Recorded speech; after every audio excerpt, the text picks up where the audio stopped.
Kerana sistem yang sedia ada tidak praktikal disebabkan pengesahan yang sedia ada melibatkan kos yang tinggi dan tidak diselenggara dengan baik. Analisis masalah. Rajah Istiqamah 1 menunjukkan 4 faktor utama yang dikenal pasti, iaitu manusia, kaedah, persekitaran dan peralatan. Analisis Rajah Istiqamah 1 dijalankan untuk mengenal pasti punca paling mungkin. Verifikasi punca paling mungkin adalah seperti berikut. Faktor manusia, punca paling mungkin sikap, keputusan diterima. Komunikasi tidak berkesan, keputusan ditolak. Kelemahan pengurusan, keputusan ditolak. Berikut dipaparkan gambar masalah yang sering dihadapi oleh pengawal keselamatan yang disebabkan oleh faktor manusia. Verifikasi punca paling mungkin bagi faktor kaedah adalah seperti berikut. Punca paling mungkin, sistem tidak diselenggara, keputusan ditolak. Kekurangan staf, keputusan ditolak. Kelemahan sistem sedia ada, keputusan diterima. Tiada papan tanda, keputusan ditolak. Faktor persekitaran, punca paling mungkin. Cuaca, keputusan ditolak. Pengguna yang ramai, keputusan ditolak. Perbezaan aras atau kawasan terpencil, keputusan ditolak. Faktor bahan, punca paling mungkin. Sensor sedia ada tidak berfungsi dengan baik, keputusan diterima. Jenis lampu, keputusan ditolak. Jumlah lampu, keputusan diterima. Di layar menunjukkan gambar punca masalah yang dengan pasti bagi faktor peralatan, iaitu 1. Tiada sensor di bilik air. 2. Sensor dipasang terbalik. Dan 3. Sensor tidak berfungsi. Rajah Istiqamah 2 menunjukkan punca paling mungkin yang telah dikenal pasti, iaitu faktor manusia, sikap, faktor kaedah, kelemahan sistem sedia ada, faktor peralatan, sensor tidak berfungsi dengan baik dan jumlah lampu. Kajian awal. Rajah pokok yang dipaparkan menunjukkan kaedah yang digunakan dalam kajian awal masalah yang dipilih. Kebetulan kami menggunakan 3 kaedah untuk mendapatkan maklumat serta mengenal pasti punca masalah, iaitu 1. Borang maklumat pihak PHB dan bahagian keselamatan. 2. Borang soal sendiri umum. Dan 3. Pemantauan. Berikut dipaparkan contoh borang maklumat yang diberikan kepada pihak PHB dan bahagian keselamatan. Daripada hasil maklum balas, borang maklumat daripada bahagian PHB dan bahagian keselamatan, terdapat 5 jenis bilik air terdapat di UTM Skudai, iaitu seperti yang tertera di layar. Jumlah bilik air yang terdapat di UTM Skudai adalah sebanyak 1,771 buah, di Fakulti Sains sebanyak 47 buah dan di Jabatan Fizik sebanyak 8 buah. Berikut adalah borang soal sidik umum yang digunakan bagi mendapatkan maklum balas punca utama yang paling mungkin. Dipaparkan analisis data yang diperolehi daripada 100 orang responden di mana ianya terdiri daripada pesyarah, staf makmal dan pelajar. Manakala analisis data, peratus keterapan dan jumlah punca paling mungkin ditunjukkan melalui Rajah Pareto yang dipaparkan di layar. Kaedah ketiga yang digunakan di dalam kajian awal masalah ialah dengan kaedah pemantauan. Pemantauan data sebelum uji cuba dilakukan bagi mengenal pasti punca paling mungkin. Hasil pemantauan awal yang dilakukan selama 5 hari berturut-turut di seluruh bilik air di Jabatan Fizik pada jam 10 pagi mendapati kebanyakan lampu dibiarkan terpasang tanpa pengguna. Berikut adalah graf tempoh lampu terpasang di dalam dan di luar waktu pejabat. Kami menganggarkan tempoh lampu terpasang adalah selama 24 jam sehari. Cadangan penyelesaian masalah. Oleh itu, di dalam menyelesaikan masalah lampu bilik air yang tidak dipadamkan selepas digunakan, kumpulan kami telah mencipta satu alat pengesan cahaya yang dinamakan Inotech.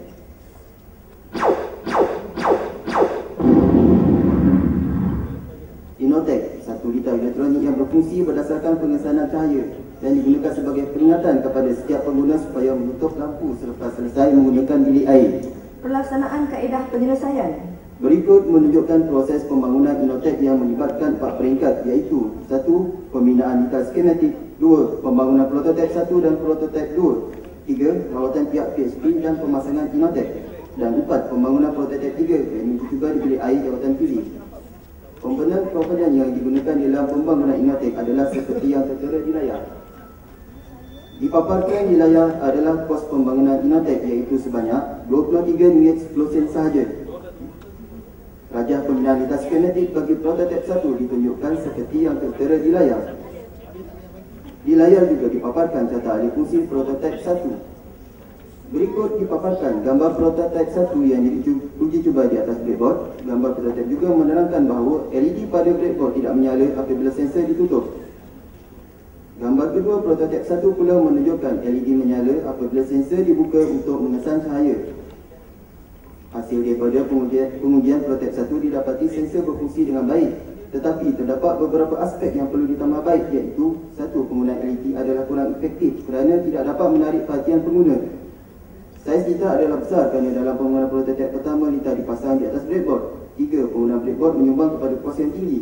Dan 4. Penggunaan breadboard hanya sesuai di peringkat ujian litar.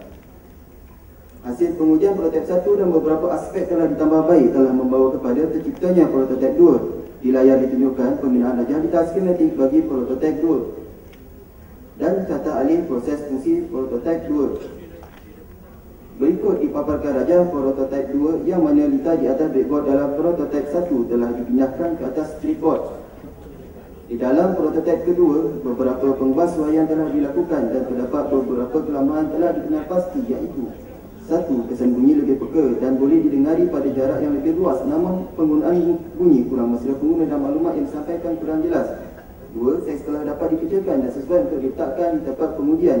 Dan 3. Penggunaan bateri untuk sensor didapati tidak praktikal dan memerlukan penggantian bateri dalam jangka masa tertentu. Dipaparkan di layar rajah litar skematik bagi prototip 3. Jadi prototip 3 merupakan hasil rekaan prototip 2 yang ditambah baik dengan mengubah bekalan kuasa dari DC kepada AC. Berikut adalah gambar prototip 3 yang digunakan untuk uji cuba 3. Hasil pengujian prototip 3 menunjukkan 1. Ia bersaiz lebih kecil daripada prototip 2. 2. Menggunakan bekalan elektrik pembangunan. 3. Mengeluarkan bunyi yang lebih kuat dan jelas. Dan 4. Sangat peka kepada cahaya. Berikut ditunjukkan rajah tata alih fungsi Inotech. Gambar menunjukkan pemasangan prototip 2 untuk uji cuba dan lawatan daripada pihak PHP untuk memperakui alat sensor ciptaan kumpulan kami. Pemasangan prototip 3 untuk uji cuba telah dijalankan oleh unit elektrik PHP di bilik air lelaki C20 arah 1 Jabatan Fizik Fakulti Sains. Dipaparkan juga surat sokongan dan pengesahan keselamatan oleh pihak PHP dan bahagian keselamatan bagi pemasangan Inotech di bilik air. Perbandingan produk sedia ada dengan Inotech merangkumi 5 aspek, iaitu harga, penyelenggaraan, ciptaan, kaedah berfungsi dan sensitiviti alat adalah seperti di layar. Berikut adalah demo fungsi alat. Andaikan model pintu ini sebagai pintu bilik air. Sekiranya seorang pengguna ingin menggunakan bilik air, pengguna tersebut terlebih dahulu akan memastikan suasana di dalam bilik air terang atau gelap. Sekiranya gelap, pengguna itu akan menyalakan lampu. Sewaktu pintu bilik air dibuka untuk masuk ke dalam, pengesan cahaya Inotech akan mengesan cahaya dan secara otomatik buzzer akan berbunyi. Bunyi buzzer pertama memberitahu pengguna bahawa bilik air tersebut telah dipasang dengan alat Inotech.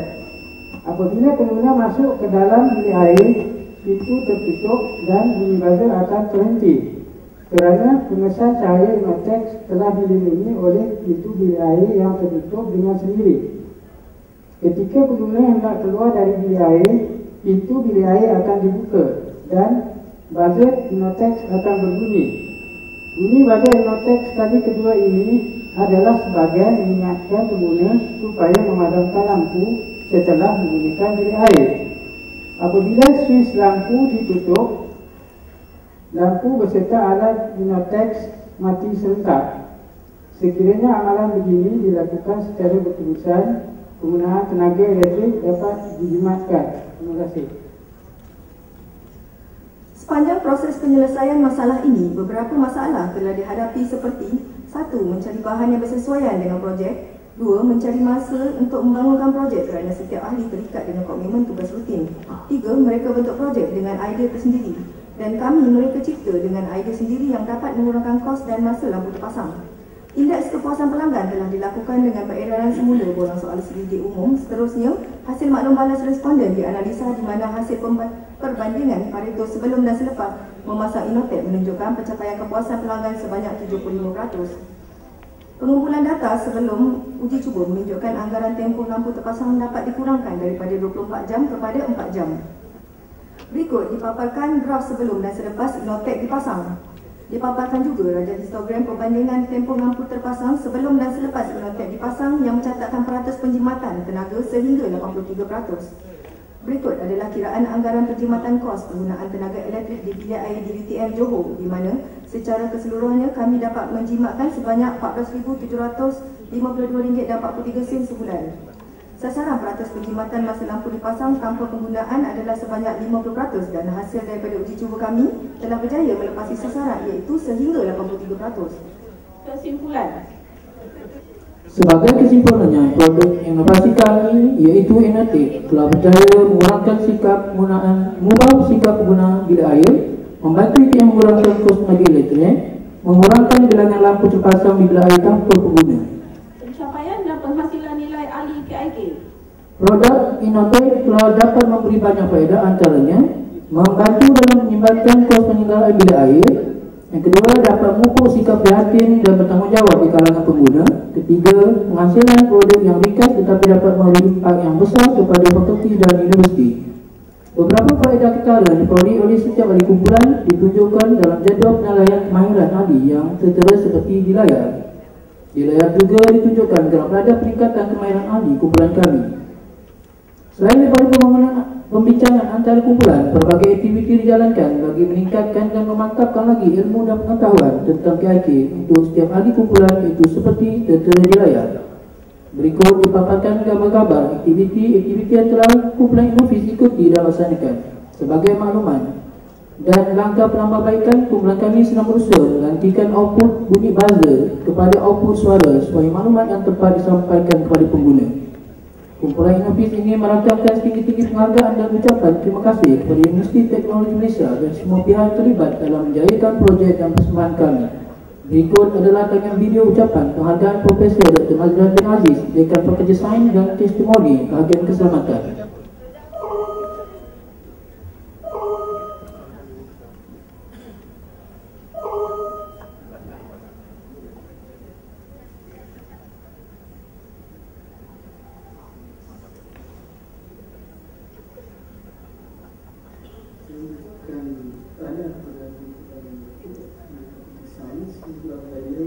Menyertai information KIK peringkat IQ kali 8.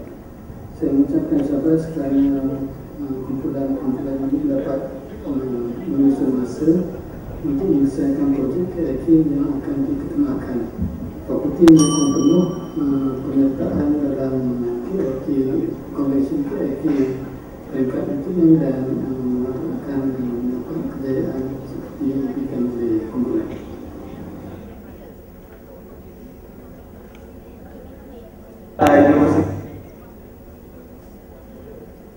Inovasi baru yang telah dicuba dicipta oleh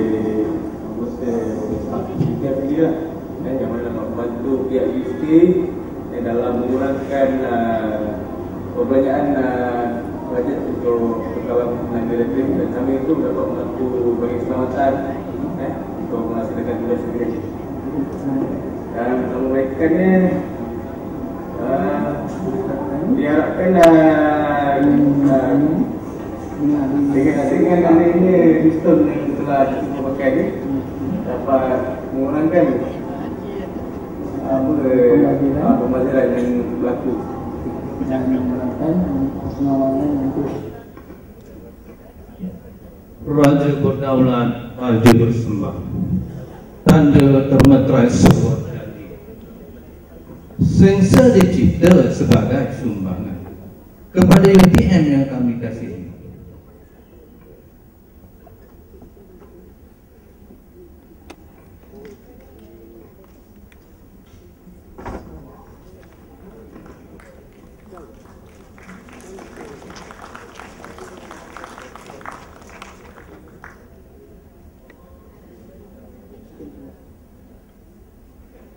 Sekian, terima kasih.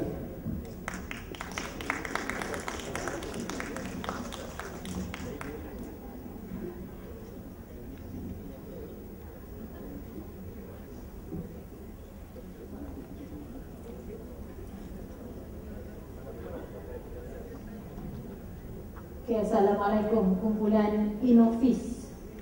Tahniah di atas persembahan dan juga di atas inovasi yang telah digabungkan oleh kumpulan. Kumpulan yakin tak dengan keberkesanan inovasi yang dicipta? Terima kasih, Saudara Panel.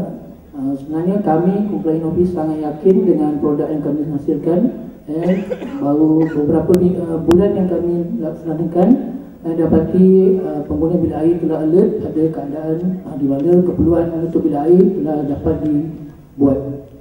Okay, kalau yakin, kenapa tiada tindakan penyeragaman dibuat? Kat tempat lain belum buat lagi kan? Belum. Kenapa tak di-apply-kan? Sekarang ni masih di Jabatan Fizik, fakulti pun belum lagi? Belum. Kenapa tak buat penyeragaman? Sebenarnya penyeragaman memang kami nak buat. Bagaimanapun kami mendapati bahawa bilik air yang sepatutnya kami pasang di Jabatan Fizik adalah yang berdekatan. Jadi kami menganggapkan bahawa keadaannya yang serupa akan berlaku. Maksudnya cuba jelaskan lebih sikit. Bilik air di Jabatan Fizik kita ada 2 blok yang berdekatan, di mana bilik air lelaki berselang-seli dengan bilik air perempuan di bahagian atas dan berikutnya sampai 4 tingkat. Jadi kami mengandalkan bahawa keadaan yang serupa adalah berlaku pada kalau kami memasangkan alat kami itu. Ya, kenapa tak pasang? Kalau kita tengok keberkesanannya sampai 83%, 83% penjimatan tenaga, kemudian akan membawa kepada penjimatan kos. Boleh di-apply satu UTM je, bukan satu fakulti ataupun 2-3 bangunan. Okey, sebenarnya kami masih dalam peringkat penambahbaikan, iaitu kami menukarkan input yang buzzer tu kepada bentuk suara. Jadi kami selepas tindakan penambahbaikan ni, kami akan aplikasikan dan minta kelulusan untuk aplikasi penyeragaman ke satu fakulti dan kemudian satu UTM. Itulah, kalau macam itu, projek ni macam tak habis lagi. Mungkin setakat ni kalau keberkesanannya sampai 83%, itu pun dah cukup baik. Dah boleh diseragamkan di seluruh UTM ke. Mungkin lepas ini kalau nak buat penambahbaikan, bolehlah buat kan. Yang saya heran, penyeragaman memang tak buat lagi sebab dekat carta perbatuan dalam slide itu semua memang tak sebut pasal penyeragaman. Betul. Betul Okey, itu saja.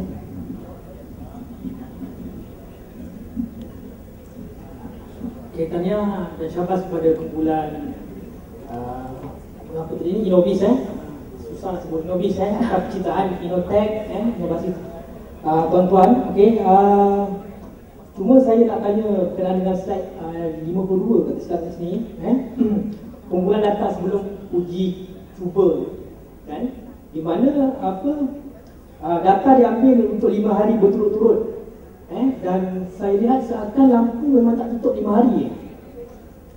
Sebenarnya apa yang kita fokuskan kat sini adalah apa yang kita sedari sepanjang proses kita mencipta alat ni. Tujuan kami mencipta alat ni adalah untuk menjimatkan kos elektrik, dan apa yang kami dapati memang lampu tak tertutup pun sepanjang 24 jam. Maksudnya berturut-turut dah 15, 16, 17 24 jam Yes, betul. 5 hari. Ya, Dan kalau dapat data ni dapat ditunjukkan secara bukti kalau ada. Saya tahu menggunakan borang pemantau dia sebagai satu laporan seolah-olah ada orang-orang tertentu tak buat kerja apa penglibatan. Tidak, semua ahli kami bekerjasama dengan baik. Tapi itu saya tengok bidang tugas ahli dalam melaksanakan muka surat 7 yang mengenali mesyuarat, itulah gambar siapa tu tak perasan saya seorang. Bila Setiausaha Catat pun seorang. Sedangkan dalam KIK ni sebaik mungkin dalam proses brainstorm, ketua memang ada dalam kumpulan, tapi pengerusi mesyuarat wajib ditukar-tukarkan kepada ahli secara bergilir-gilir. Bukan seorang tu aja daripada mula bulan pertama sampai bulan 12 seorang yang pengerusi. Sebab itu dalam radar chart, bila kita kata peningkatan kemampuan ahli dalam berkomunikasi, dalam kepimpinan, kerana hasil itulah tadi. Tak pernah pun seorang, tak ramai bagi kita yang jadi pengerusi. Macam mana kepimpinan dia meningkat, dia dengar aja. Sedangkan peluang dalam KIK ni kita beri. Dalam mesyuarat, dalam brainstorm, ganti-ganti. Minggu ni sekolah, minggu besok sekolah. Bila jadi setiausaha pun boleh diganti-gantikan contohnya. Okey. Yang tu kena betulkan. Jadi tak boleh tu nombor 7 tu dalam muka surat 7 slide 12 pembentangan mungkinlah kita tetapkan 2 orang 2 orang, 3 orang jadi 4 orang lah tu. Penyediaan data dan statistik 3 orang je. Penyediaan bahan teknikal, orang lain tak tengok pun 2 orang je. Tak apalah orang teknikal buat. Tak ketik dulu. Habis yang lain macam mana selama setahun atau selama 4 bulan menyediakan, mesti ada penglibatan yang jelas. Jadi tak apa, yang itu nanti kita tengok cara mana yang paling cantik nak buat carta penyertaan jadi bidang tugas ahli. Sebenarnya semua terlibat tu, tapi bila nak digambarkan jadi laporan, adalah jadi macam itu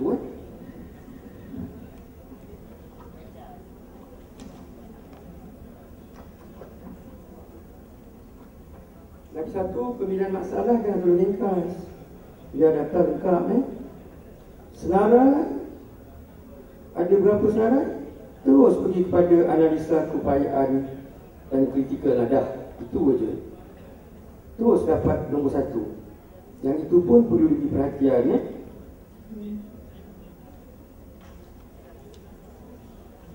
Okey, nak tanya. Masalah kumpulan ni apa sebenarnya? Sebenarnya kami tak menghadapi masalah yang kritikal dan tak ada sebenarnya masalah pun. Tapi cuba kami short masa untuk macam nak kumpulkan ahli untuk buat, sebab masing-masing dah terikat dengan tugas itu. Okey. Komunikasi breakdown. Maksud saya tak ada masalah kumpulan ni apa sebenarnya? Masalah lampu bilik air tidak dipadamkan selepas digunakan. Okeylah tu, itu perkara yang kita fikir kita nak jadikan sebagai nama projek. Tapi kalau kita tengok di bawah buat penjelasan masalah. Tak pula dia kata lampu bilik air yang tidak ditutup.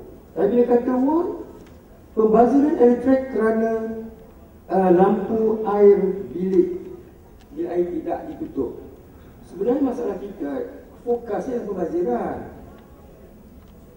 Fokus kita Tapi nak cerita tentang pembaziran, saya jangan nampak tadi tu pembaziran bilik air dah nampak dah tu 24 jam. Jadi nama tajuk tu pembaziran. Sebab data kita pun data pembaziran betul. Berapa lama api tak ditutup, dia akan menyebabkan kehilangan wang untuk membayar tenaga elektrik. Betul Okey. Kita harap mungkin tahun depan keluar bunyi Okey. Masuk di bilik air, dia keluar tu tapi. Macam itulah. Sebab kalau saya pergi dekat unit U, mungkin saya tak tutup juga. Terperanjat saya mungkin ada. Buka pintu, tutup pintu bilik air, dia buka bilik air, buka pintu bilik air, aku cepat lagi laju. Tak tutup pintu api. Kita ada papan kenyataan supaya tutup lampu. Papan kenyataan ni, ada papan kenyataan di situ. Ya, betul. Tapi kalau kami terperanjat di situ, tak tutup juga kan di situ. Tapi satu penciptaan yang baiklah. Terima kasih kumpulan Innovis. Terima kasih.